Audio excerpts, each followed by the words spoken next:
Estoy matando insectos. Ay, chavo, pero no se dice incestos, se dice insectos. ¿Sabes? ¿Con qué los estás matando? ¿Me estás viendo con gasolina? Ay, pobrecitos. ¿Y no les duele mucho? No, ¿Tú cómo sabes que no les duele mucho? porque no han chillado. Por si acaso no lo ignoras, chavo, los insectos no chillan. Entonces, ¿qué hacen cuando les duele? Se aguantan como los machos. Les presentaba estos dos videos. El primero es medianamente un homenaje y para que vean cómo es la vida de un entomólogo de campo, que tienen que viajar mucho y tienen que recolectar un montón de muestras. Entonces era un pequeño video para que se den una abrebocas de lo que normalmente hace un entomólogo. Y el segundo era ver que hay muchas personas que tenemos pasión por los insectos, pero hay maneras en las que nosotros podemos preservar los insectos. Entonces no necesariamente tenemos que hacer las cosas del Chavo, de asesinar a los insectos con gasolina y tener un espacio como lo estaba haciendo él. Igual pues es más, claro, es un sketch y demás, pero sí es para que pensemos en el cómo podemos hacer las cosas y las podemos hacer de mejor manera. Entonces, tengo el gusto de presentarles hoy la Galería Científica en Lenguaje Visual de la Preservación Entomológica. Al igual que el Chavo y muchas de las personas que estamos acá, incluyéndonos, tenemos un amor muy grande por los insectos y esto normalmente puede ser un tanto complicado, porque normalmente las valoraciones que tienen las personas hacia los animales se van más por los animales grandes, por los pájaros, por las aves, y normalmente a los bichos tendemos a verlos de manera pues un tanto extraña.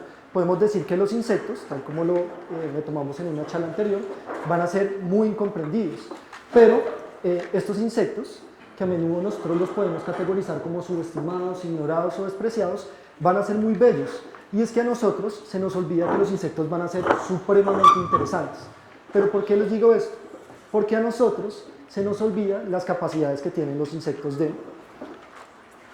o no nos acordamos pues de que los insectos van a representar cerca del 75 al 90% de todos los animales en el planeta Tierra, que eso es una cifra absurda. Si vamos al campo y vemos 10 animales, posiblemente 7 de esos 10 animales van a ser insectos. Es una diversidad muy, muy grande, porque esa diversidad tan grande tendríamos que despreciarla. La segunda tiene que ver con,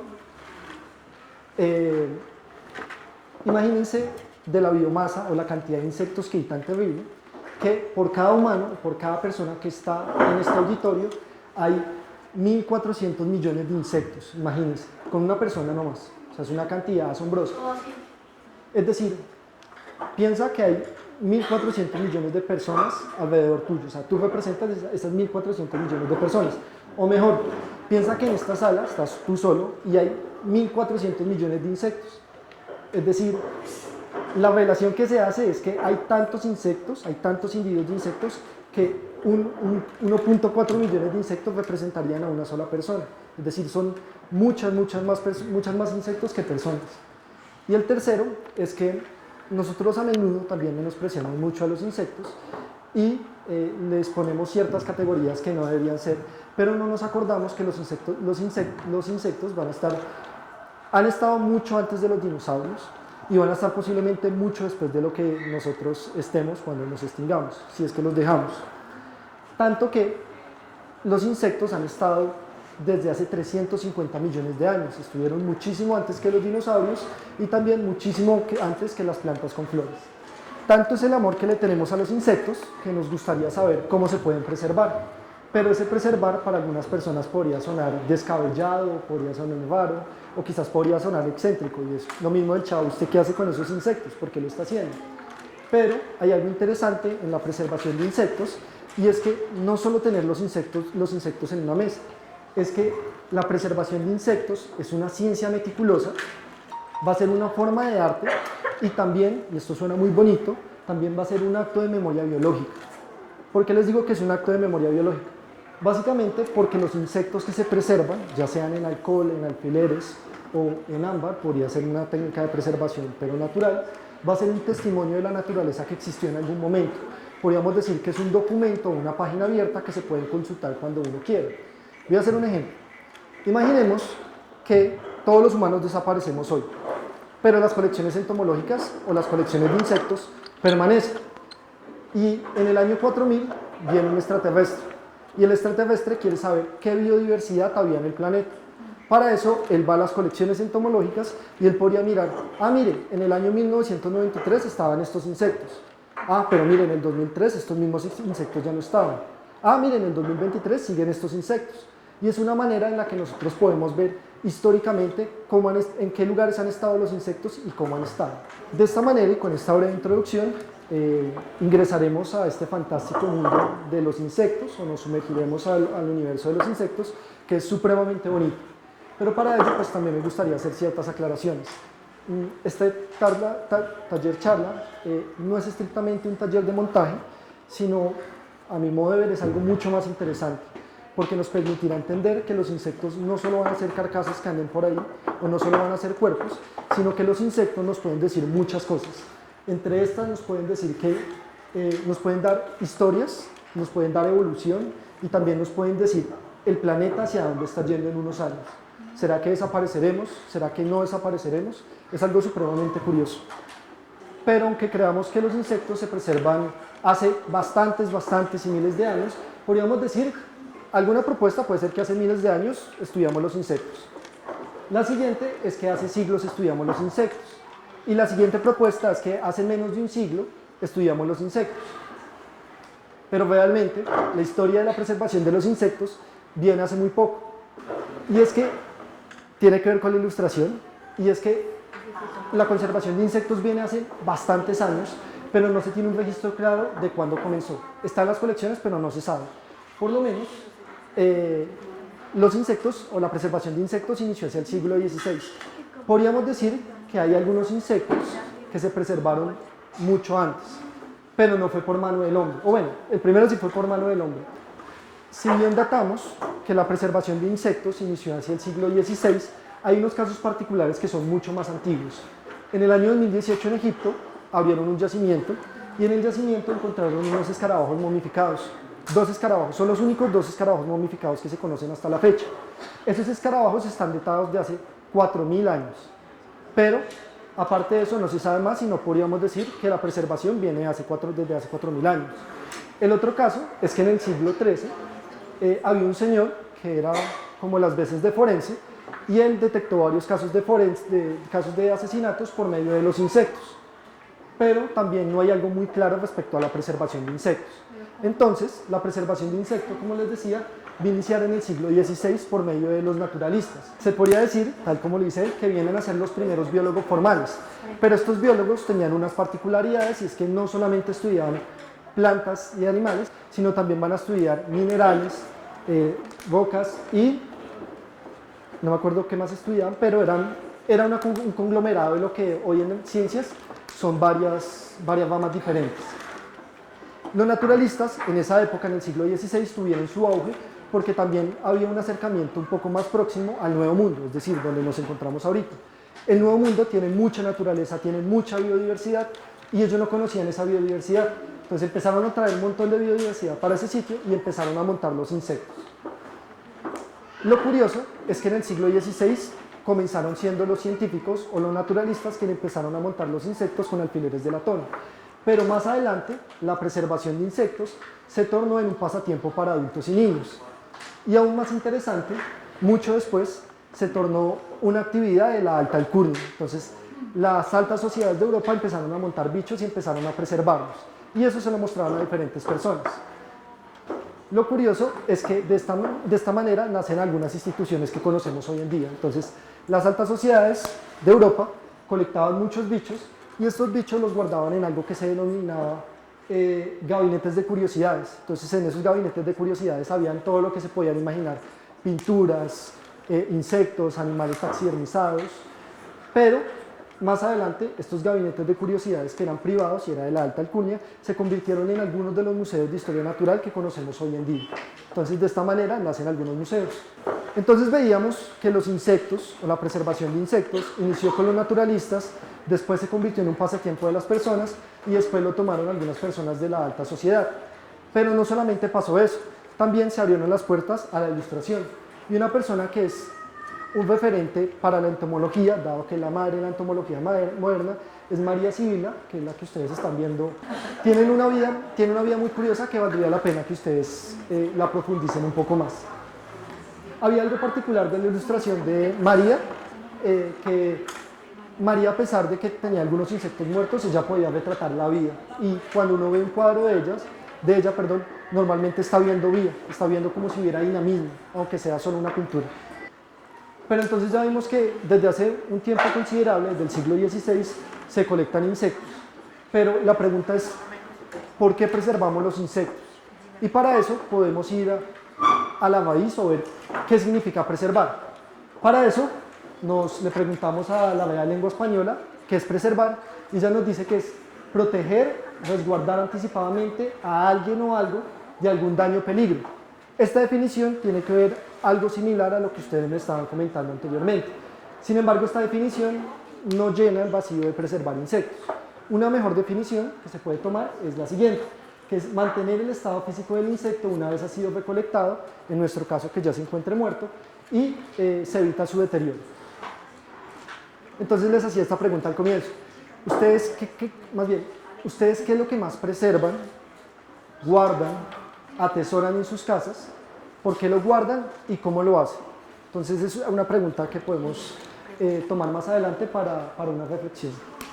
¿Por qué se preservan los insectos? Pueden ser en tres contextos. Un contexto científico, un contexto educativo y un contexto cultural. Para el contexto científico, entonces estábamos hablando que la preservación de insectos es un acto de memoria biológica y es supremamente importante, pero para los entomólogos en particular, el montaje de alfiler nos permite ver la morfología de los insectos, detallar su anatomía, mirar las estructuras e incluso también podríamos ver la evolución de los insectos. Para eso, les voy a hacer un ejemplo de por qué la biodiversidad es supremamente importante, que tenía que ver respecto al ejemplo de los aliens. Imaginemos que queremos ver los insectos de Bogotá, todos los insectos de Bogotá. Humanamente no es posible encontrarlos todos en un mismo lugar y en un mismo tiempo y una sola persona. ¿Qué podemos hacer? Nosotros podemos ir a las colecciones biológicas, a las colecciones entomológicas y podemos ver qué bichos hay ahí y miramos la etiqueta y miramos si corresponde. Es decir, si queremos buscar todos los insectos de Bogotá, vamos a una colección entomológica, miramos las etiquetas. Otra cosa supremamente interesante de las colecciones y de las colecciones de referencia es que si un campesino, un ingeniero forestal o una persona que se dedique a la rama de la agricultura y relacionadas, tiene una plaga supremamente fuerte en su cultivo. Él ha intentado poner plaguicidas de cualquier tipo, pero esa plaga no se va. Él va a una colección entomológica y dice, miren, este bicho que está arriba me está afectando mucho los cultivos, los estoy perdiendo, ¿qué puedo hacer? Y un entomólogo le dice, miremos la colección, el bicho que usted tiene es pegrea y este bicho se combate de tal manera, por eso es que los plaguicidas no le están funcionando.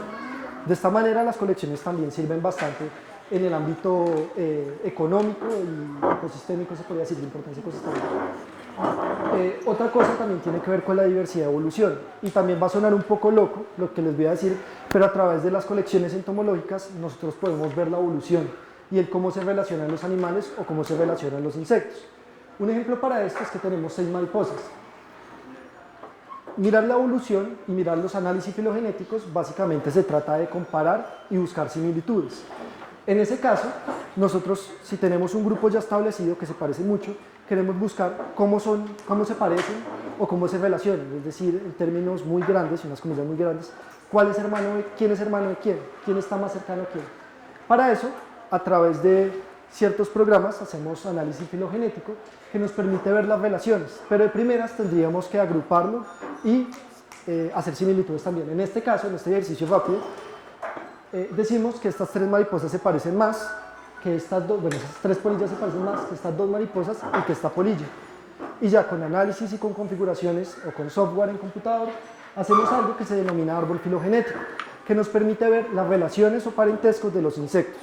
En ese caso podríamos decir que estos 2 están más emparentados que el que está ahí, o que esa mariposa puede estar en el medio de esas dos polillas. Es, en términos sencillos, una explicación al árbol filogenético. Otra cosa interesante es que también podemos ver con las colecciones entomológicas qué especies pueden ser nuevas, qué especies son invasoras o incluso qué especies han estado extintas, que es justamente a lo que te referías hace un momento. Les voy a poner un caso, lamento que sea un caso de otro lado, pero pues es el que se tiene a la mano, porque en Colombia seguramente están pasando muchas de esas cuestiones. Este bicho que ustedes ven, que es un coleóptero acuático, solo fue colectado una vez en 1919 y hasta la fecha no se ha encontrado otro individuo.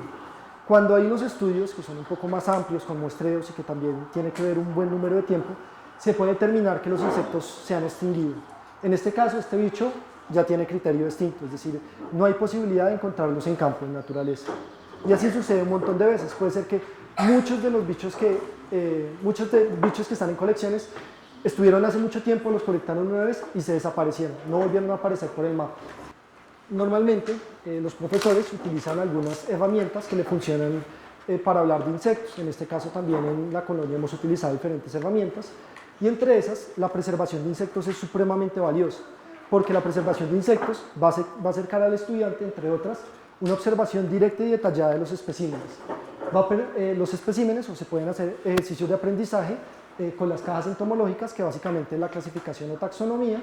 También podemos hacer el estudio de la biodiversidad, desarrollar habilidades científicas justo para los peques, y que acá hay muchos peques que tienen una habilidad por lo natural, que tienen una afiliación hacia lo natural, y el fomento de la curiosidad y la apreciación de la naturaleza.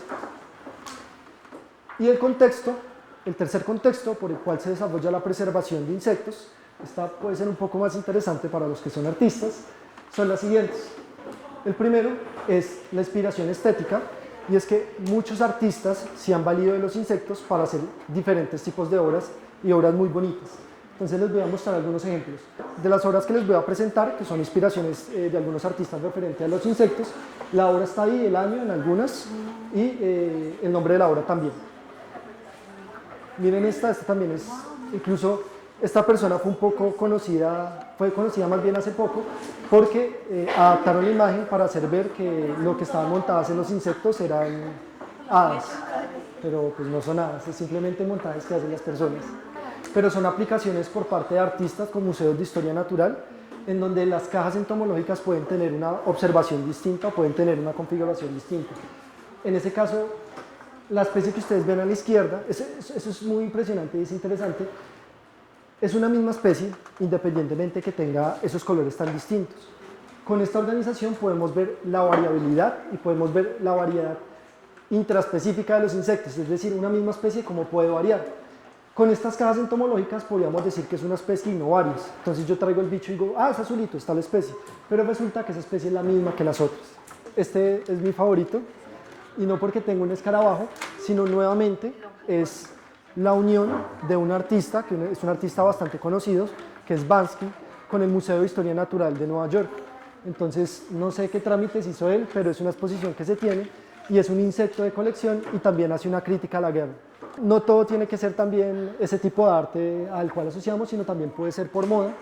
En particular, esta diseñadora pues hace algunos trajes con base a los colores de los insectos, y detallemos el que está en el medio, por favor.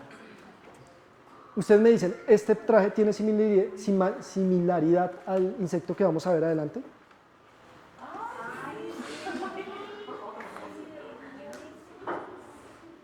Entonces, en el arte se pueden ver diferentes cosas. Entonces ya vimos que se puede ver una inspiración estética, es decir, que los artistas pueden tomar de referencia a los insectos.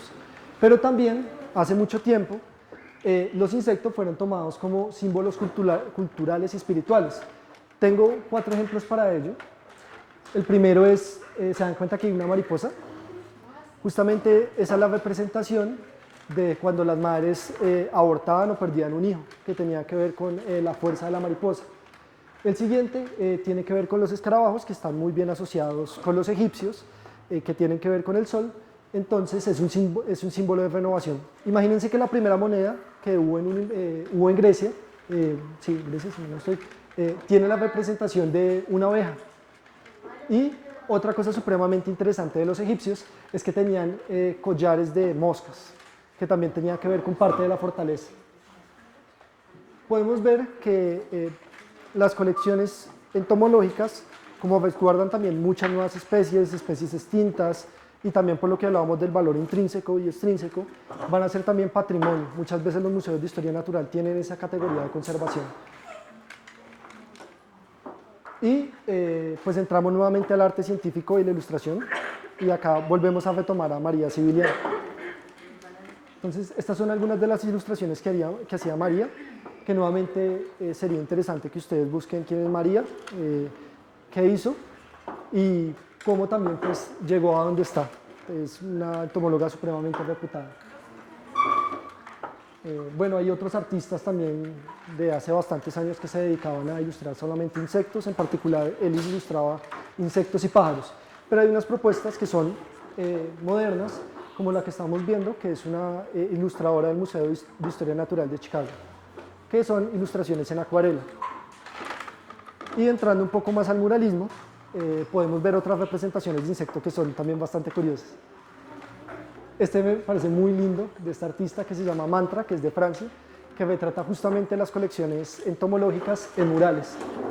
Entonces, esas son la parte trasera de una casa y es muy, muy, muy bonito. Bueno, acá tengo que hacer una referencia especial a alguien que nos ha acompañado en algunas ocasiones. ¿Ustedes se acuerdan de Bioilustrarte? Bioilustrarte, de Jenny y Dairon. ¿Sí? Los que ilustran, los chicos que ilustran. ¿Sí? Ellos tienen un libro de la Universidad Pedagógica que se encargaron de retratar las colecciones biológicas de la universidad con ilustraciones. Entonces hay unas representaciones muy bonitas de los bichos. Ahora vamos a la parte de la preservación de insectos. Entonces ya estábamos viendo para qué se utilizan normalmente los insectos, por qué los han venido utilizando durante bastantes años, pero ahora vamos a ver los métodos con los cuales se preservan. Los insectos también tienen una descomposición un tanto lenta, pero lo que sucede, y volviendo a la morfología de nosotros, y les pregunto, nosotros, es una pregunta que puede sonar obvia para algunas personas, pero es, ¿dónde tenemos el esqueleto? ¿Dentro o fuera? Dentro. ¿Y los artrópodos y los insectos dónde los tienen? Fuera.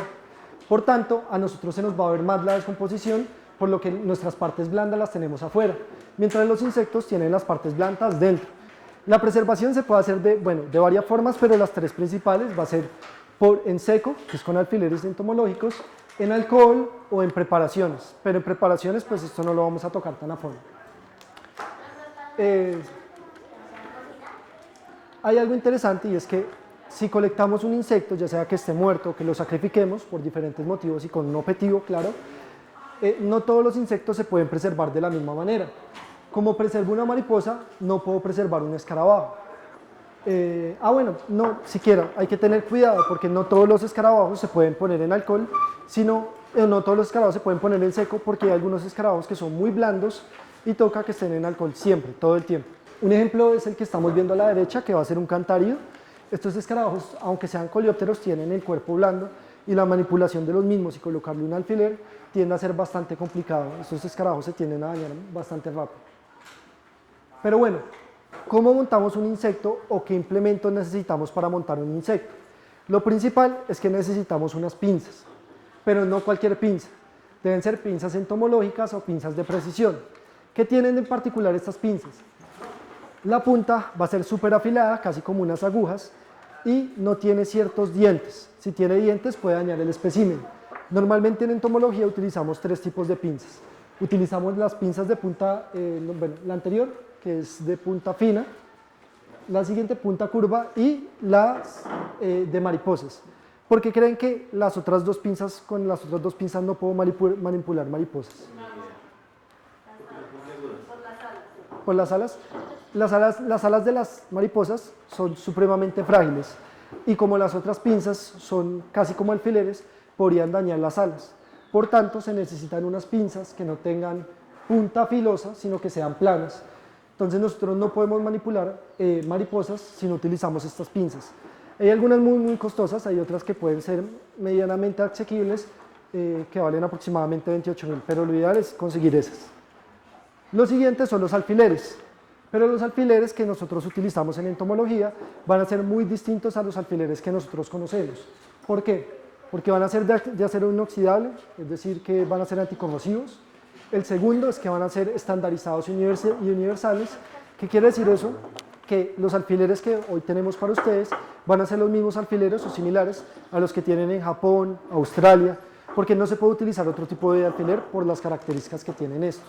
Como los alfileres que debemos utilizar deben ser solamente entomológicos, no podemos utilizar otros porque no tienen esas características. Si utilizan alguno de estos tres para clavar el insecto directamente, van a perjudicar al bicho un montón. ¿Qué pasa? Que estos tres alfileres no son libres de ácido, por lo menos no se oxidan supremamente rápido. Al pasar el tiempo, estos alfileres van a perder la forma y uno manipula el insecto y va a quedar con el alfiler en la mano y el insecto en el suelo. Otra cosa es que estos alfileres que se oxidan van a soltar un polvo que van a deteriorar el estado del insecto. Y el tercero, que es los que son agujas, no hay que utilizarlos porque eso no tienen cabezales. Por tanto, no hay manera de manipular el bicho, no seguiría de largo. Entonces, eso sí, los que están viendo en pantalla sí pueden ser útiles, pero para sujetar el bicho. Es decir, no para perforarlo, pero sí para acomodar sus partes, y eso lo haremos más adelante. Esto es un ejemplo. ¿Alcanzan a ver el alfiler que tiene una cabeza distinta, que está en el centro? Es que no sé si...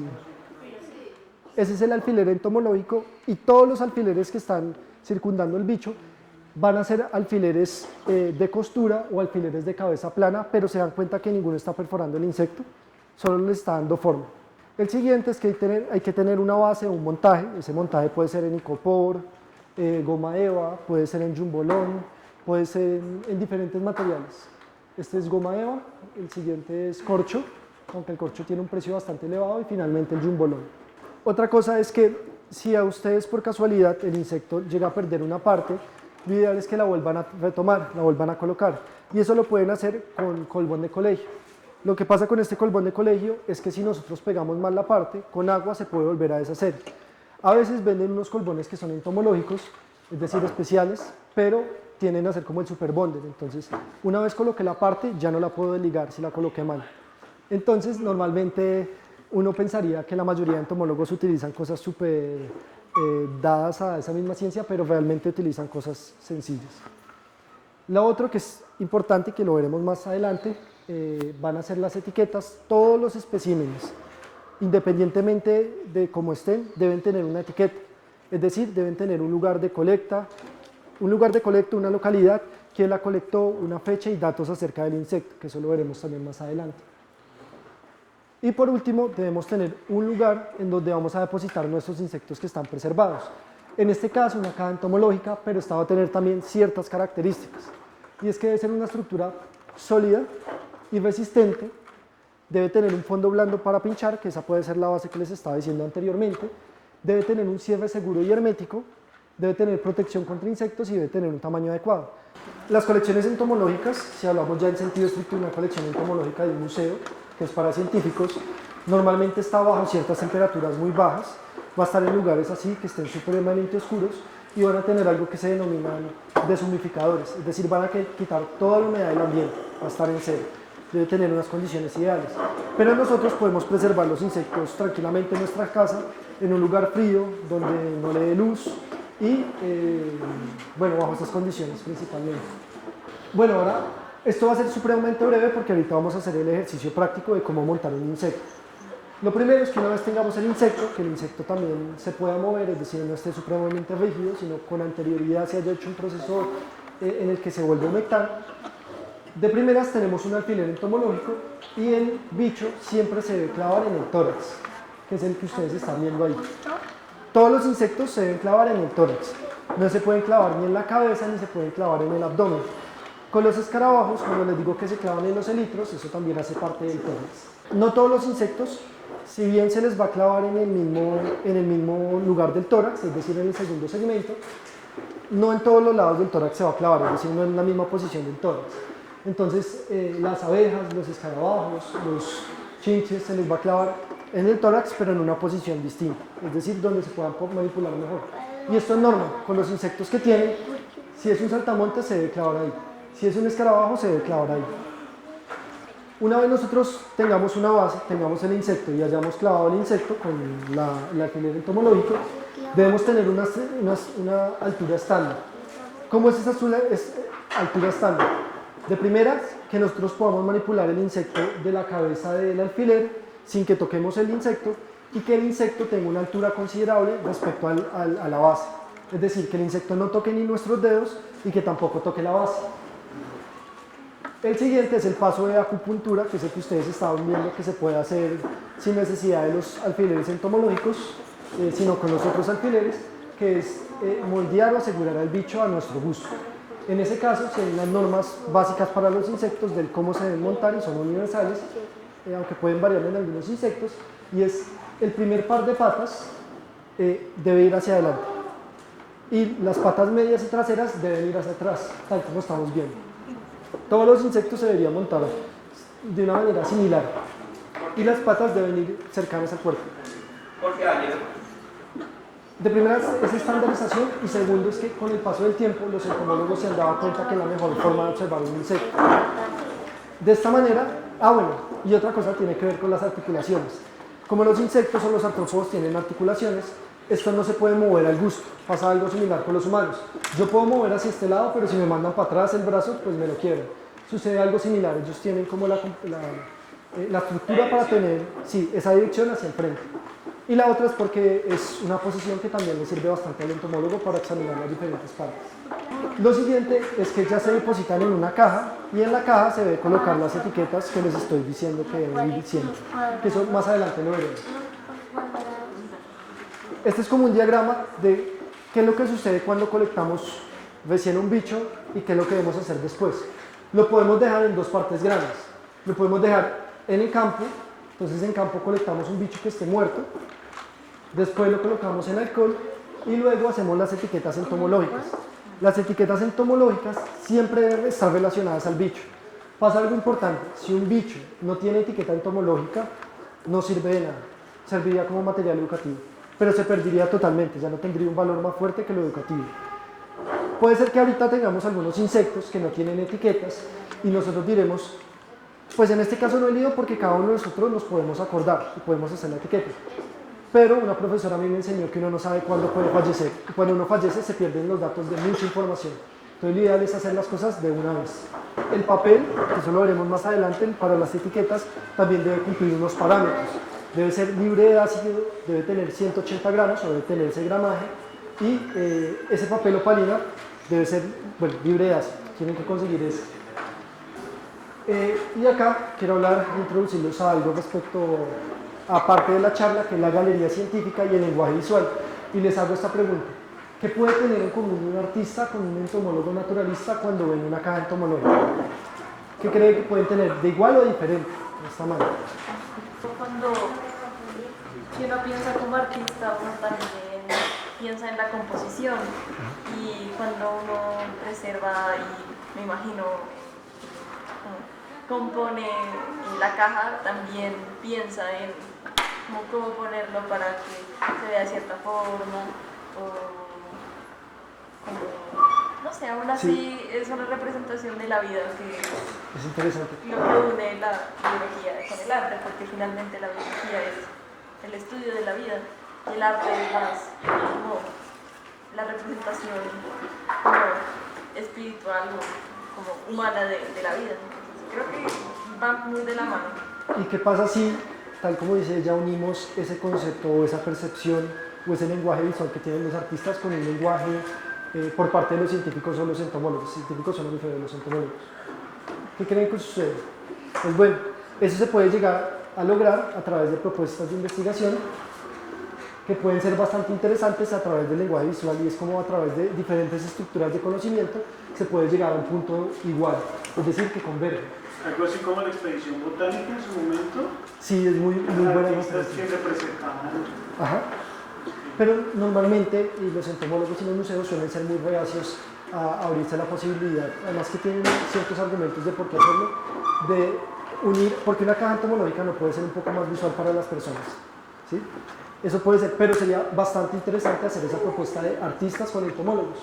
Y algunas personas han hecho parte de este trabajo en donde el ser científico y ser entomólogo no tienen que ir aparte. Y puede ser justamente, esta actividad de la galería científica, una caja que está diseñada tanto por artistas como por entomólogos, es bastante valiosa porque ayuda en los tres contextos, en un contexto científico, en un contexto educativo sobre todo, y también en un contexto artístico-cultural. Esto es lo que podría pensar un artista o una persona que se relaciona con el arte, va a ser muy distinta con el entomólogo, pero los dos están cumpliendo su labor. La caja está siendo bastante estética y también está cumpliendo con ciertos parámetros, y un entomólogo, una persona que esté interesada en la biología, podría inferir muchas cosas. Podría inferir relaciones filogenéticas o relaciones de evolución, como la caja que estamos viendo en la primera.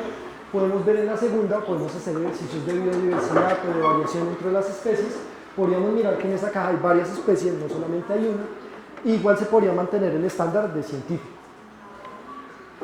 Bueno, eso sería la primera parte. Muchas gracias.